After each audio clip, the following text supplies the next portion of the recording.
Last but not least, we have Dr. Kristy Bolter, currently the Service Clinical Director for Reablement Services at Auckland City Hospital. She completed her training as a clinical psychologist at Victoria University of Wellington in 2001. She went on to complete further specialist training in neuropsychology at the Institute of Psychiatry, King's College London in 2007. Kristy's initial interest and passion for neuropsychology and neurorehabilitation developed when she conducted her PhD research over 15 years ago, and this eventually became the catalyst for returning to this area of work with adult and child mental health in 2007. Since then, she has dedicated herself to the provision of high-quality, patient-centered, evidence-based services for people with acquired brain injuries, with particular focus on neurobehavioral and functional difficulties. Team, I'm excited to hear where this is going. We've left you to design this session yourselves, and yeah, looking forward to it. We're going to be doing a question and answer session at the end, so please use the app to send your questions to us. Thank you. Hi, I'm Kristy Bolter. I'm a consultant clinical psychologist working at Auckland District Health Board. I think David gave me an introduction before, and I know we're getting a bit short of time, so I'll cut to the chase. So Megan's spoken about the role of exercise as a therapeutic tool in working with people with functional symptoms. I'm now going to focus on the role of psychological therapies. So many people consider that the physical body and mind and the social aspects of people are three separate entities. That doesn't make sense to split the body up this way or the human up this way. It involves any illness that takes place in the entire human body, and it involves the physical and the psychological aspects as well as the impact of what's happening around them. It's really important when we're working with people with functional disorders that we remember this. The mind, according to Damasio, is not only embrained, it is also embodied. So we need to emphasize the role of the mind-body holism as opposed to dualism. So the biopsychosocial model that Chris talked about before considers the psychological, physical, and social aspects that interact to produce and maintain symptoms. So the traditional models of conversion, where psychological distress is converted to physical symptoms, existed for centuries. Briquet provided scientific evidence that earlier abuse events increased the risk of conversion disorder. Freud followed this with a change in focus to thoughts and suggested that unacceptable drives were repressed from conscious awareness, with the resulting psychic energy converted into physical symptoms. And contemporary psychodynamic theories purport that physical symptoms either suppress an emotion or serve to resolve dilemmas, or support important interpersonal relationships, or serve to escape interpersonal conflicts. While there continues to be evidence that aversive events such as childhood abuse may increase the risk of functional symptoms developing, they don't fully account for their development based on quite a few different limitations, which I won't have time to go into today. So just a little bit about more recent cognitive theories. There's more recent models have emphasized the role of attentional dysregulation, which Chris was also talking about earlier. It's a major feature in functional neurological disorders, which I've got most of my experiences in, and other functional disorders as well. So basically in this theory, it's that hierarchical information flow in the nervous system is based on the integration between the bottom-up sensory information and top-down predictions about the sensory data, with sort of abnormal body-focused attention driving abnormal perceptions. The role of attention is also underscored by the fact that in a lot of functional disorders, the suppression of symptoms with distraction can be a core feature. So another example of a cognitive model is one that's been developed around psychogenic non-epileptic seizures. And in this, factors as inherent responses to emotions, ideas about their illness, and illness models contribute to the formation of a symptom scaffold, which, especially in the context of deficient inhibition, may be activated by arousal or internal or external stimuli perceived as threatening. So these models explain why the manifestations of, say, functional neurological disorders conform to factually incorrect beliefs of what symptoms should look like and how the nervous system might go wrong.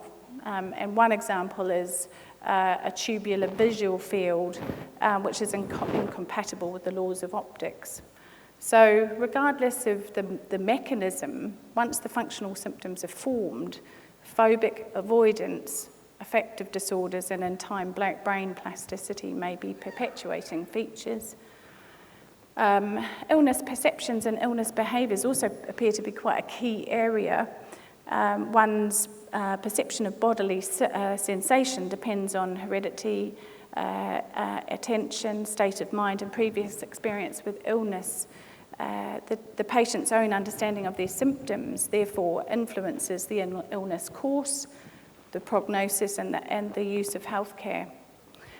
The patient's illness behaviour is determined by his or her illness beliefs, and the patient's own illness model therefore becomes really important for the morbidity and prognosis with regard to subjective well-being, functioning, compliance, and the use of healthcare. This is a standard model which was developed by Per Fink and colleagues in Denmark for how humans perceive and interpret bodily sensations and symptoms. It's in this model, it's primarily our own interpretation that determines whether we consider something a natural bodily sensation or a sign of disease. So there are a number of circumstances, such as an illness or anxiety-released physiological arousal, that can cause bodily sensations. And these sensations can lead to concerns or reassurance depending on how they're interpreted by the individual. All people have a relatively stable sensory or symptom landscape and that they're familiar with. For instance, girls who hit puberty, they become familiar with new bodily sensations in connection with menstruation, and these are added to their symptom landscape. Experience with symptoms from previous illnesses also become part of the individual's internal frame of reference. When new unknown symptoms occur or they become into your conscious awareness, information is sought in external sources. They could be family members or books or TV, internet, doctors. And it's the doctor's information and reaction that can be of great significance as his or her response and questioning can weaken or reinforce the patient's attention to those particular symptoms.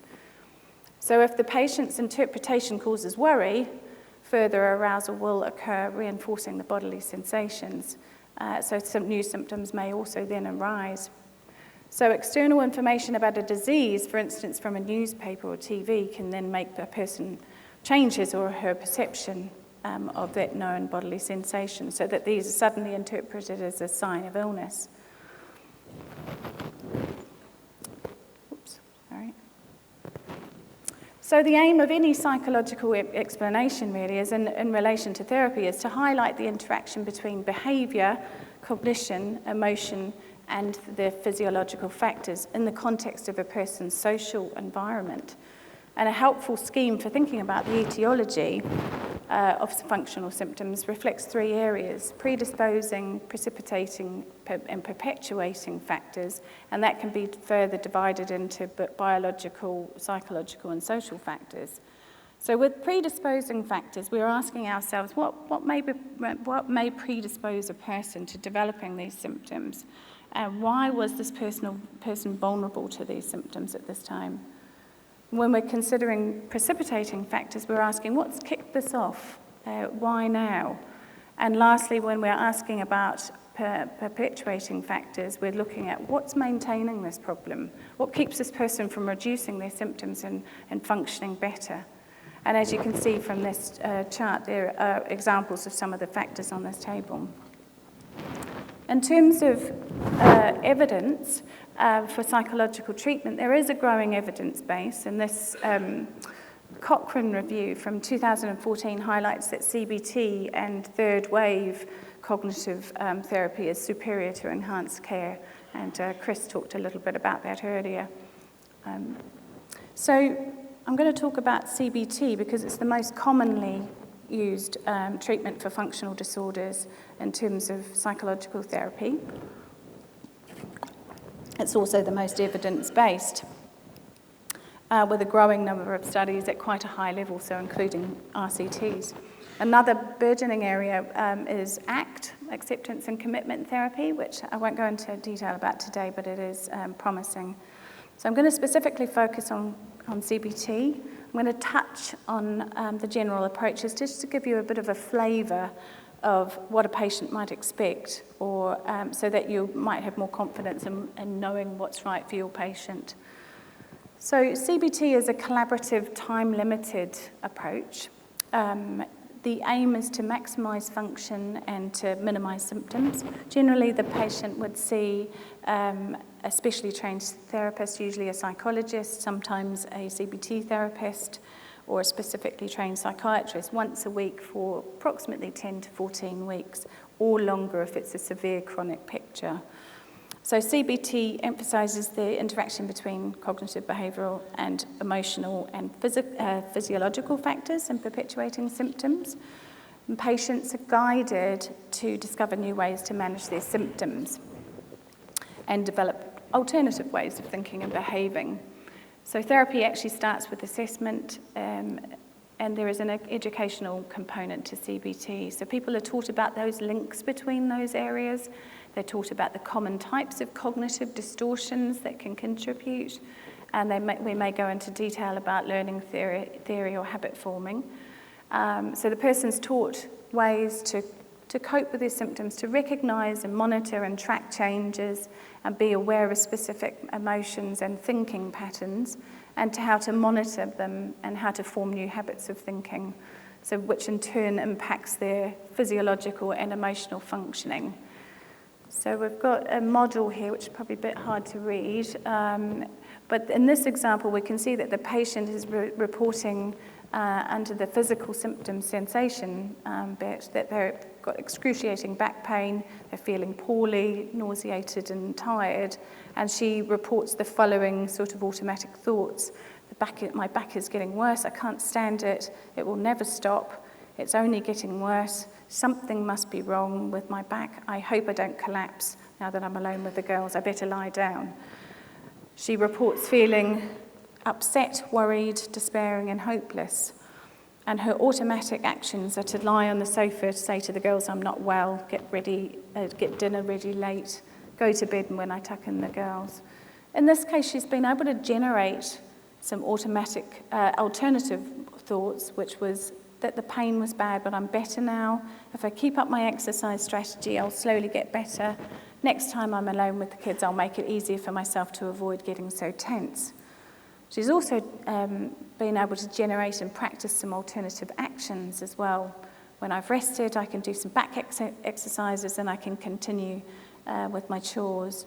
I can have a warm bath instead of a lie down. I can order pizza and spend some time with the girls now that my husband is out instead of cooking alone. So when talking with the patient with this type of model, it's important to ask how she imagines that they will affect her symptoms or feelings and guide them to discover that the effectiveness of these alternative ways of thinking and behaving.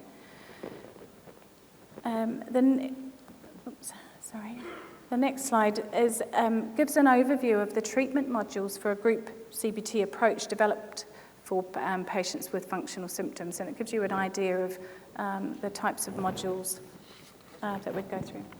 Sorry? Oh, thank you. Cheers. Okay, sorry. Oh, sorry about that. So I just want to skip to just coming back to the point that both Chris and Megan made before about patient experience, that patients often have these negative experiences, which I won't have time to go through. But what can you do in terms of a biopsychosocial model that can be adopted into kind of your practice? One of the top things that I would say is to ask about the symptoms and drain the symptoms dry. Chris has kind of talked a bit about that. It's often the patient's perceived failure to gain recognition that the symptoms are real and not crazy that is frequently the largest barrier to successful treatment and good outcome. Don't dive into questions about psychological well-being. You can derive that from a lot of what they say. So ask questions to kind of clarify what they mean. So not all patients who have some functional symptoms will have a psychiatric diagnosis, as we've talked about. But do spend time sort of engaging with the patient and building a comprehensive formulation. Ask what the patient thinks is wrong and what should be done about it. This really helps you tailor your explanation to the patient's prior concerns. And that becomes quite therapeutic going forward. So the patient's expectations of the course are of importance in the way that positive expectations promote recovery, whereas negative expectations can contribute to I can't even say it. You know what I'm talking about. There's another way to think about the illness beliefs as well, which I won't have time to go into, but it's quite good to kind of think about the 5 parts of illness beliefs that you're trying to elicit from them, what they think the cause is, what they think the time frame is, what they think the consequences are, or the recovery and control that they might have. And that's quite a good way of sort of framing it as well.